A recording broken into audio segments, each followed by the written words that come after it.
suis pas content. Il y a Anne Hidalgo qui est derrière la salle. Oui, Anne Hidalgo, elle est derrière Jean Lassalle. Mais non, mais pas pour le soutenir. Dans le sens, elle est derrière en intention de vote. C'est pas une blague. Officiellement, Anne Hidalgo est maintenant derrière Jean Lassalle et Philippe Poutou en termes justement d'intention de vote. Putain, je vais avoir 40 ans. Si on m'avait dit un jour que le Parti Socialiste Français serait derrière Poutou et Lassalle, je n'y aurais jamais cru. Putain, mais Anne, quand tu vois que Jean Lassalle songe à arrêter alors qu'il est devant toi en intention de vote, qu'est-ce que t'attends?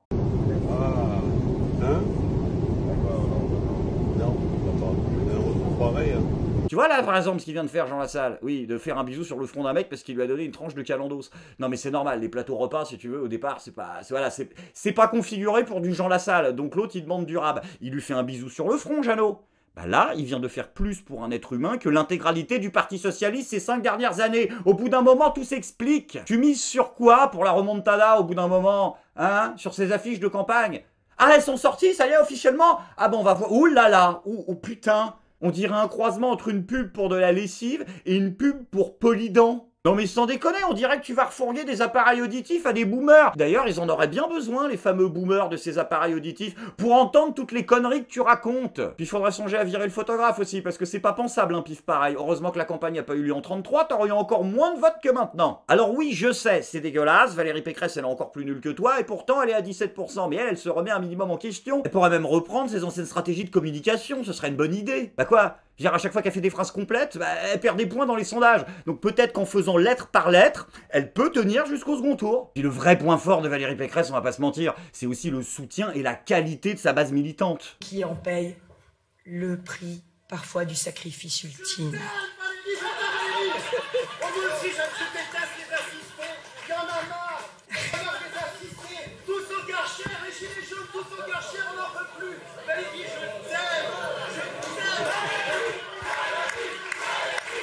Après, me faites pas dire ce que je n'ai pas dit, hein. Valérie Pécresse a quand même aussi des opposants qui d'ailleurs, et je tiens à le dénoncer, ont des méthodes d'une radicalité inacceptable dans une république. Hein, Valérie Pécresse, je le rappelle, a été aspergée de poudre rose pendant un meeting. Ça, c'est inacceptable. On la venait là, oh.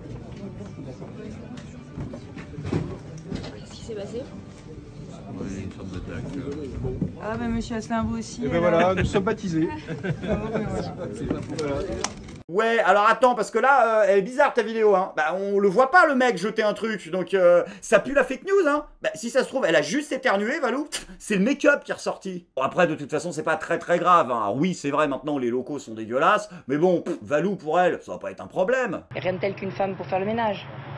Et puis après, c'est pas plus mal que Valérie Pécresse, elle a un petit peu de rose sur la gueule. Bah, ça va lui permettre de voir la vie de cette couleur un petit peu, parce que elle va avoir des soucis, Valérie Pécresse, là. Au départ, moi, j'étais très optimiste pour Valou, mais maintenant, ça y est, les candidats ont publié leur patrimoine personnel.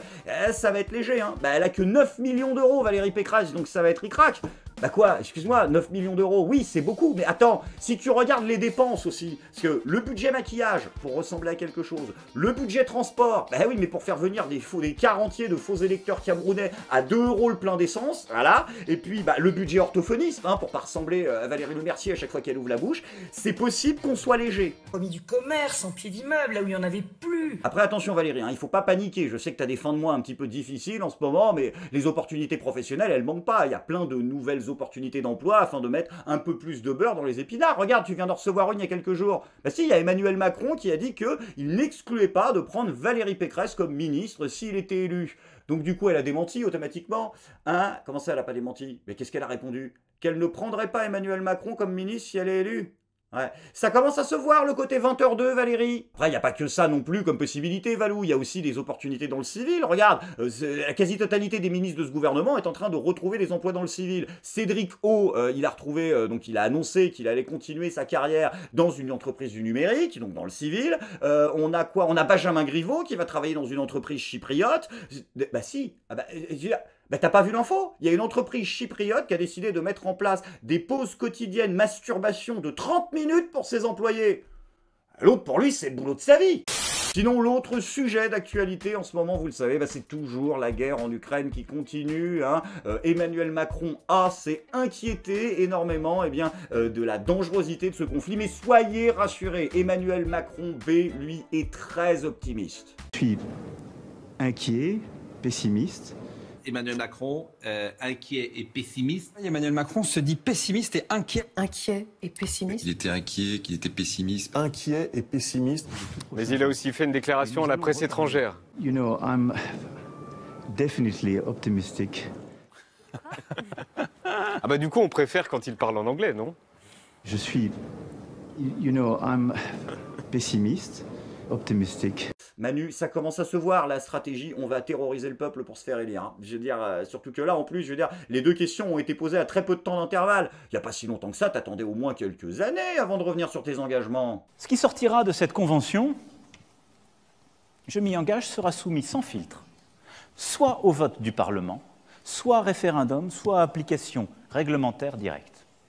J'ai 150 citoyens, je les respecte, comme des parlementaires. Mais je ne vais pas dire parce que ces 150 citoyens ont écrit un truc, c'est la Bible. L'égalité entre les femmes et les hommes est la grande cause de mon quinquennat. Dans le cas de M. Darmanin, vous n'avez pas hésité une seconde avant de le nommer à Mais ce j'ai eu une poste-là. discussion avec lui, d'homme à homme, si je puis dire. La première bataille, c'est de loger tout le monde dignement. Je ne veux plus, d'ici la fin de l'année, avoir des femmes et des hommes dans les rues,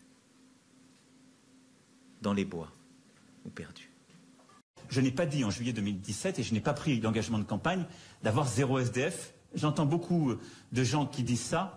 Après, moi, vraiment, il y a un truc que je trouve dégueulasse en ce moment, et ça, je tiens à le dire aussi, c'est que c'est une période de trouble, c'est une période de danger, où on a plus que jamais besoin d'un leader suprême qui soit fort, qui soit un chef de guerre autoritaire, hein, prêt à nous protéger, et bien sûr, c'est pendant ce moment-là, quoi, que les populistes en profitent pour attaquer sournoisement Emmanuel Macron sur des sujets ridicules, en plus sans rien comprendre aux vrais enjeux, hein, sur l'autonomie de la Corse, par exemple. Ah, voilà, alors tout le monde l'attaque là-dessus, hein, tous les défenseurs de la France une et indivisible en profite pour tacler Macron parce qu'il a ouvert courageusement, hein, et surtout réalistement la porte, eh bien, à une autonomie de la Corse. Bah quoi ?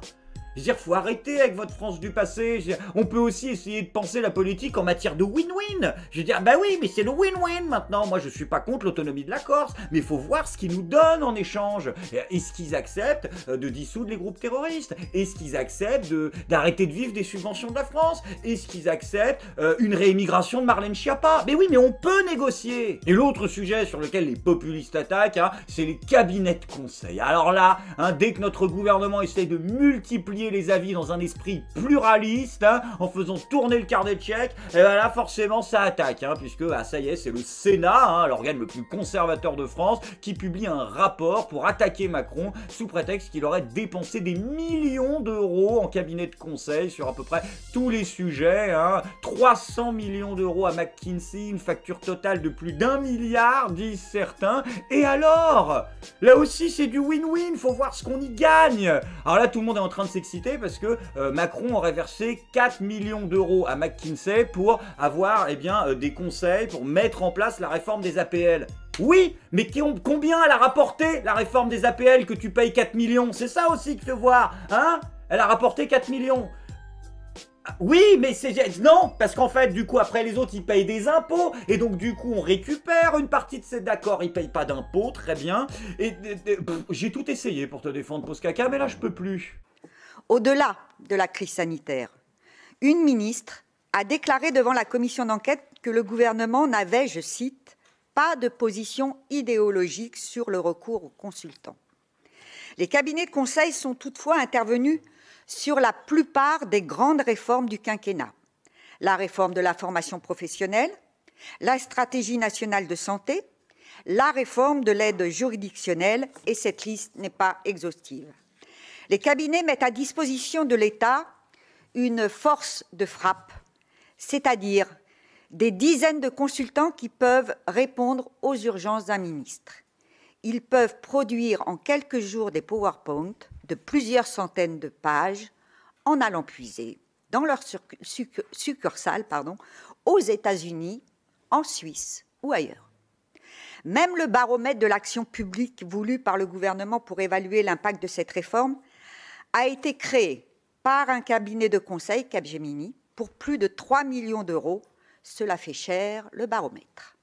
Sans transition les amis, c'est maintenant le moment de la bonne nouvelle du jour. À l'heure où la guerre en Ukraine est en train de nous faire totalement oublier le coronavirus, notre gouvernement, soyez rassurés, a le courage, alors qu'il pourrait tout simplement ne plus y penser, eh bien de continuer à aider le peuple français. Et on apprend cette semaine une excellente nouvelle de la part d'Olivier Véran. Dès le 5 avril, tous les Français pourront bénéficier de séances remboursées chez le psychologue. Ce dispositif inédit est une petite révolution de la prévention pour la santé mentale de tous. Bravo. Alors là, Olivier, franchement, tu sais quoi, je te dis chapeau. Et tu sais quoi, même pour te remercier, je t'offre ma séance.